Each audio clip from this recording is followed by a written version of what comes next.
A tale from County Connemara, Ireland. Now, the Irish know that there are thin places in the land and thin places in the year.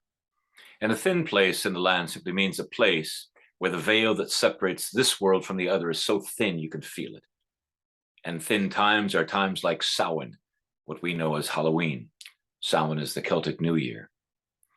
In Ireland, there are people that know thin places by looking at the raised mounds of earth where hawthorn bushes grow.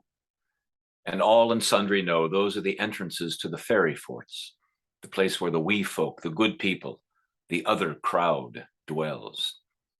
And when left to themselves, when given respect, there's nothing to fear from the wee folk. But if ever they're crossed, even if inadvertently, there's no race upon this earth quite so imaginative, quite so gruesome, and quite so dedicated to getting its due than the wee folk. And there are none that know that better than the people of the village of Shanaglish.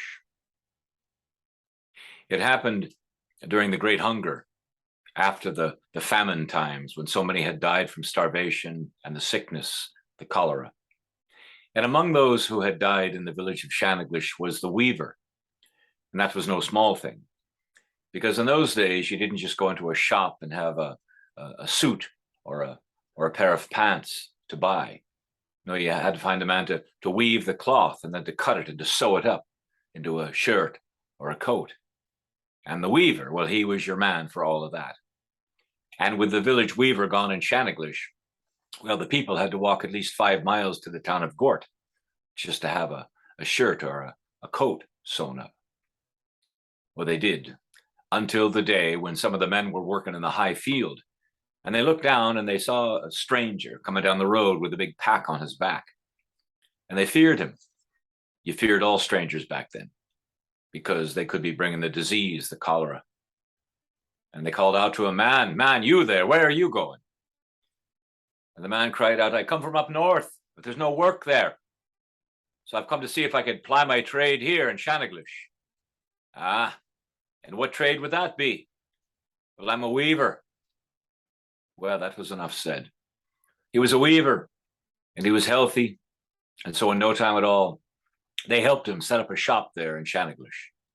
And they realized after a short time that the weaver they had before, he was good. He was a journeyman at his trade.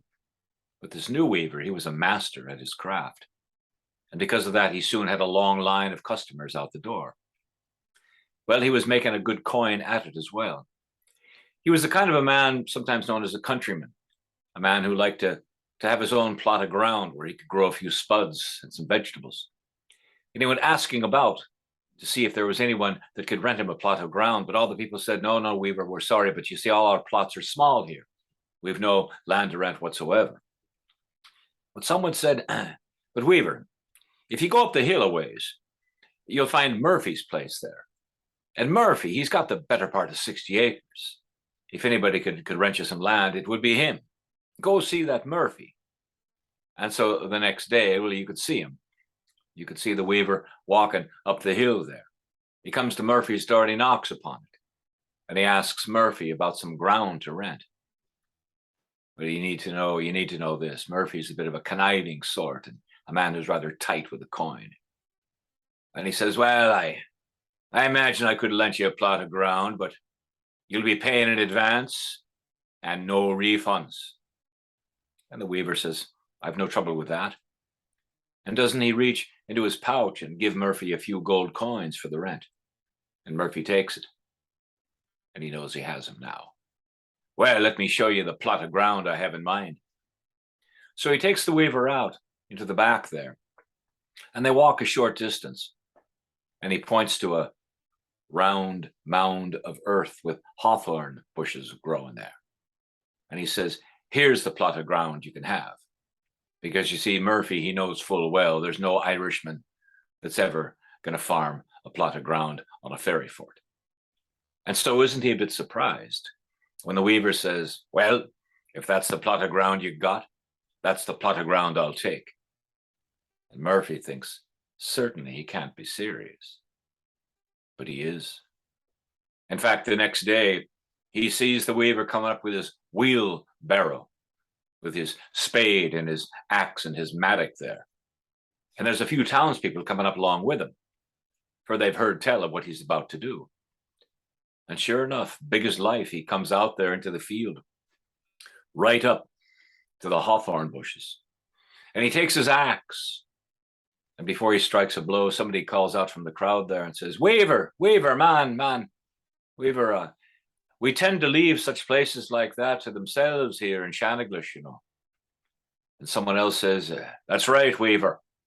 You know, the wee folk, they have little enough ground left to them as it is, so we tend to leave such places alone. And someone else says, that's right, Weaver. And you know, the fairy folk, they're rather well known for having a penchant for revenge. We wouldn't advise doing that. And the weaver, after a while, he says, are you done now? Anybody else have anything to say about the wee folk? You listen to me now, where I come from, we don't believe in such nonsense as that. Fairy folk. Well, I tell you what, if they come for me, I'll take the skin right off their backs with this spade. And then, with joy in it, he takes the axe and just lays right into the hawthorn bushes. And he digs up the soil and casts the hawthorn bushes this way and that, as if they're just so much nothing. And the people just shake their heads and turn around and go down the hill. Well, the weaver works all day. And sure enough, he plants the spuds and goes home after the day, sits by the fire, smoking his pipe, quite proud of himself after a long day's work well done. Well, time moves on, you know, spring into summer. And the people of Shanaglish, they kept waiting for some evil, something to befall that weaver. But nothing did. In fact, it was just the exact opposite. You may know, if you've ever planted spuds, that a good bush will be maybe 2, 3, even 4 feet high sometimes. But as the summer waxed on, the weaver's bushes grew to 4, 5, 6, some 7 feet tall. And you might say the people of Shanaglish had much more of an interest in the weaver's plot than their own.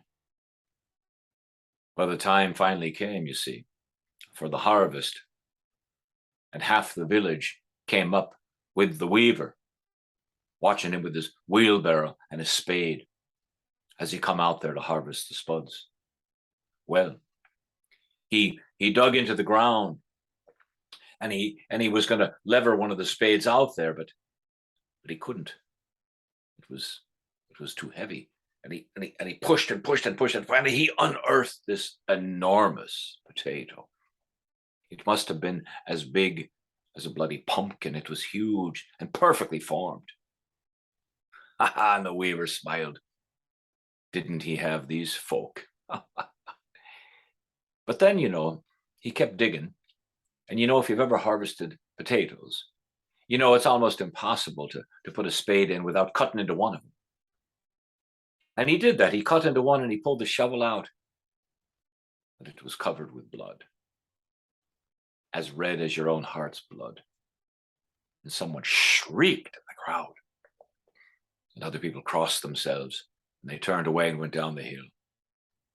But the weaver, he just kept digging. And he said, this is probably some new species of potato or something. Well, he filled the wheelbarrow several times, and proud of himself again, he brought the great load home, smoked his pipe by the fire. Well then, it was the next morning when a customer, a client, came to the door, was knocking upon the door, but there was no answer. And he cried out, Weaver, Weaver, are you there, man? And as he was calling out, one of the weaver's neighbors happened by and said, what is it, man? Can I help you? And the man said, well, I come all the way from Gort. I had an appointment at 11 to see the weaver, but he doesn't seem to be here. And the neighbor, he said, well, that's not like him. No, he's always there when he says he'll be there. And that's when they came to the door and they unlatched it and opened it up. And as they did, oh, a stench, a smell from that place came out of it. It was so strong. They covered themselves with kerchiefs there. And the neighbor cried out, "Weaver, are you there, man? Weaver, are you here?" They went into the cottage there. Now, there was no one in the front room or the kitchen, and they walked over to the bedroom and they opened up the door. And then they looked inside. Well, if the people of the village of Shanaglish had been waiting for some great thing to befall the weaver, they had to wait no longer. For there he was on the bed, and it looked as if a bolt of lightning or electricity had shot through him. For he was all twisted up, all of his arms and legs tight as could be. His head was thrown back, and you could only see the whites of his eyes. And he was groaning and groaning in pain. They walked over to him. They tried to straighten him out as best they could. And as they did, they cried out in pain and anguish.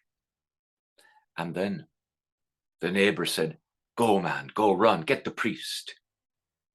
They brought the priest in, and he took the holy oil to anoint this weaver, fearing that his time wasn't going to be long. And as they touched the skin of his forehead, the skin came right off in their hands. As they brushed his hair back from his forehead, the hair, tufts of it, came right off in their hands. They brought a wagon around. They wrapped the weaver in blankets, and they decided to take him to Gort. There was no hospital there, but there was a poorhouse there, and the doctor would come every week or so. They brought him to the poorhouse, but the smell of him was so bad they couldn't put him in a room with anyone else. And so they put him in a cot beneath the staircase there. It was a country girl that would come to care for him. She came and brought him a bit of soup. But when she tried to open his mouth, she could see that he was already chewing upon something. And she opened it up. It was all the teeth that he had that had fallen into his mouth. She took them out one by one. And then she looked, and his nails had come off his hands and his toes. And wherever she touched him, the flesh came off his body. He didn't last the night. The next day, the men of Shanaglish came, and they took the weaver. And 2 days later, they put him in the coffin, and all the town came as they buried him in the cemetery there. They lowered him down. They filled in the grave. The prayers were said and the songs were sung. And after all of that was done, the people, they looked down. And although no one said a word, everyone was thinking the exact same thing. Here lies the Weaver of Shanaglish, the man who was going to take the skin right off the fairies' backs. But didn't they take his instead?